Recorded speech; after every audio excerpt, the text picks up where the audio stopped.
everyone, Sarah here. I love connecting with all of you and making videos for you in whatever stage of your healing journey you are in. And I love especially videos like this that are inspired by personal experiences and experiences that my clients have gone through. So today we're going to be getting into the topic of receiving and what it is in receiving. It's in what you believe you deserve to receive. Like literally, we're looking for the key to life, wondering where it is, how to find it. It's in that. It's in what you believe you deserve to receive.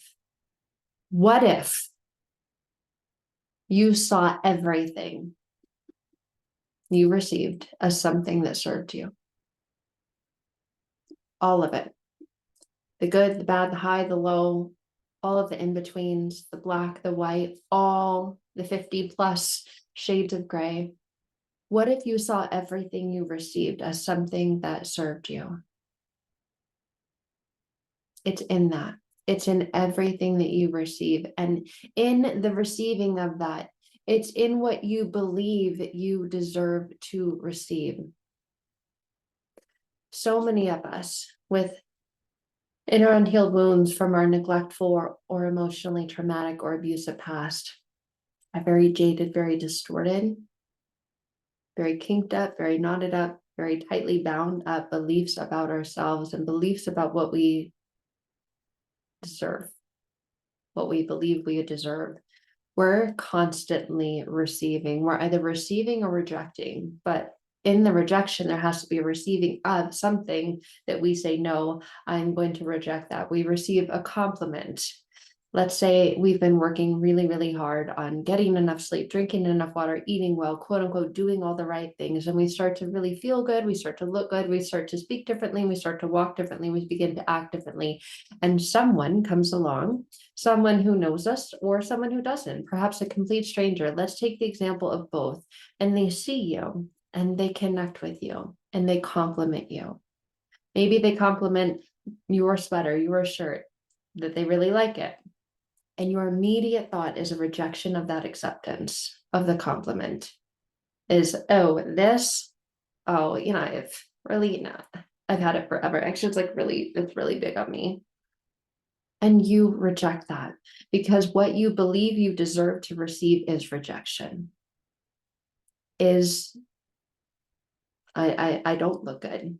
Thank you for telling me that I did. And there's hardly ever a thank you in that. There's hardly ever an acceptance and a receiving of gratitude in that. And that is all to do with what you believe you deserve to receive. That is deeply rooted in the unconscious beliefs you're carrying around about yourself because of experiences that you've had in your past. And the most significant ones are often the most painful ones, are often the most hurtful ones, are often the ones where we feel lack, where we feel a void. Anytime we have an experience of something, whether it's a really good experience, there was a birthday or a Christmas where we got that thing that we really want and we waited and we were patient and we finally received it. In that moment in time, we felt so excited, we felt so alive, we felt joy, we felt connection, we felt, oh my God, you got it for me. Thank you. I love you so much. And there's an excitement, there's a high in that. There's also highs in the lows. There's the same kind of energy in the low, in the painful things we experience in our past. And far too often, we experience more of these than we do of the others. Far too often, we experience more pain than pleasure. And our mind holds on to that, and that forms, that creates, that develops the beliefs about what we believe we deserve to receive. Say, for example, you had a parent pass away or a parent just wasn't there. They left, they walked out. Parents got separated and divorced. And in today's world that is so easy, normal, natural, common, it just happens. And in the separation, your entire life changed and your mind began to be filled with more questions and answers and wonder, when am I going to see that parent next? Am I ever going to see them again? What did I do that made them leave? Why did they treat me that way? Or let's say the parents stayed together, but they had a horrible relationship, a tumultuous relationship, one that you didn't realize was that then until you got older and maybe connected with another parent, or maybe went through your own situation with relationships and realized, wow, this is a mirror. This was a reflection. This is very, very similar to what I went through growing up.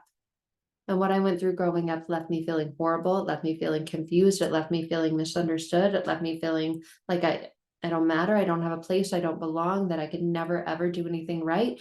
And here I am 20, 30 years later, feeling that same way. But those same people that caused me to feel that way then are nowhere around, nowhere to be found, nowhere to be seen. So what is it? And we realize there's something to do with us, something going on within. It's our pattern, it's our perception, it's our belief about what we believe we deserve to receive. If we're not truly open to receiving love, connection, worth, appreciation, we don't see that when we look in the mirror. We don't look at the reflection staring back at us and really, truly, fully believe and feel you are worthy, you are valuable, you are enough, you are capable, you are deserving, you are lovable. And if we receive compliments from others, and our initial reaction is, thanks, thanks. Can we, are you ready to go? And we get really squirrely and jaded and uncomfortable, and we get really self-conscious, like, stop looking at me. Why are they looking at me? It very well may be that they're looking at you because you are exuding all the things that you believe you're not, that it's others see it in you. And people who've gone through emotionally abusive, neglectful, traumatic relationships often still have that in them. They still have that energy. They still have that pureness. They still have that love, and they still have that light. And others see it in themselves, or others see it in them, but they don't see it in themselves. But they see it in others. They see it in others. Others see it in them, but they don't see it in themselves, because it's in what you believe you deserve to receive. And you believe, because of those experiences, that you deserve to receive criticism, contention, resentment, that you are a part of this chaos. And your mind goes into a response of, no, I don't like this. This doesn't feel good. This feels painful. This feels icky, yucky. I want to get out of this. I want to go.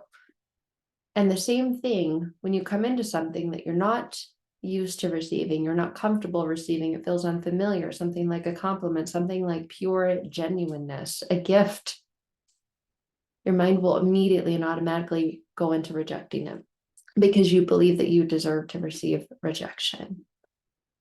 And this may not happen at the conscious level, but you feel it in your body. It shows up as anxiousness, it shows up as discomfort, it shows up as stress, it shows up as disconnection, like, I don't like this, can we please go? It shows up as judgment. But what if you saw everything you received as something that served you? Everything. Even the bad things, because even in the bad things, we have an experience with that. Even when we do receive rejection, if that is something that serves us, because we have an engagement with rejection, we have a connection with rejection, and we can learn from that. If we believe it's serving us, if we truly in our heart believe and can see that everything is serving us, the rejection that I received is serving me. My body, the way that I respond and react emotionally, physically, mentally, spiritually, is teaching me something, is helping me grow, move, learn, and evolve. What I like, what I don't like, who I am, who I'm not, what I feel aligned with, what I feel misaligned with. So we're always doing that. But far too many people who come through an emotionally abusive and neglectful past cannot decipher between what direction to go while they're experiencing that, and experience feeling stuck. So if you're experiencing feeling stuck, and you have a very, very difficult time with this concept, with seeing everything that you receive as something that serves you, and feel that you receive far more rejection than acceptance, that rejection perhaps is teaching you that it's okay to reject that. But there's something off. You're accepting the rejection instead of rejecting the rejection. And life will continue to give you experiences of this until you get to that place where you can see everything you receive as something that serves you. Compliments, criticisms. to flip it around, to accept and receive the compliments and reject the criticisms instead of rejecting the compliments and receiving the criticisms. And that has all to do with what you believe you deserve to receive. So if you are ready to completely rewrite your life and turn it around, I would love to connect with you. You can find out more information in the links in the description below this video. Until then, sending you all the love. Bye for now.